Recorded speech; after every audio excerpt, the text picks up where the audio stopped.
তারা বিভিন্ন জনের মধ্যে বিভিন্ন ভাবে ছড়াচ্ছে এবং দেশে একটা অস্থিতিশীল পরিস্থিতি চেষ্টা করতেছে। সম্মানিত দর্শক, আপনারা জানেন বর্তমান সময়ে একটি বিষয় আলোচনা হচ্ছে সারা বিশ্ব জুড়ে, সেটি হচ্ছে বাংলাদেশে অনুদান দিয়েছিলেন $29 মিলিয়ন। মার্কিন যুক্তরাষ্ট্রের এই অনুদানের টাকা মাত্র নিয়েছিলেন দুজন ব্যক্তি, একটি সংস্থার দুজনে তারা চাকরি করে, বা এই সংস্থাটির মালিক দুইজন। সেই সংস্থাটিকে টাকা দিয়ে রীতিমতো এবার তুলকালাম সৃষ্টি করে দিয়েছেন ডোনাল্ড ট্রাম্প। ডোনাল্ড ট্রাম্প এই বক্তব্য দিয়েছেন যখন বাংলাদেশে একটি পট পরিবর্তন হয়েছে রাজনৈতিক, সেই পট পরিবর্তনের সময়ে এই বক্তব্য দিয়েছেন ডোনাল্ড ট্রাম্প।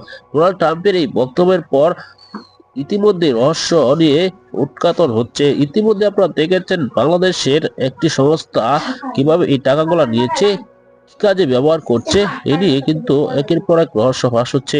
দর্শক, এসব বিষয় নিয়ে আপনারা কি মতামত জানাবেন? কে নিতে পারে এই টাকা? অনেকে বলছেন আওয়ামী লীগের সংস্থায় এই টাকাগুলা নিয়েছে, আসলে কি সত্য? এসব বিষয় নিয়ে আপনার মতামতটি কমেন্টে জানাবেন। এই মুহূর্তে বিদায় নিচ্ছি, আসসালামু আলাইকুম।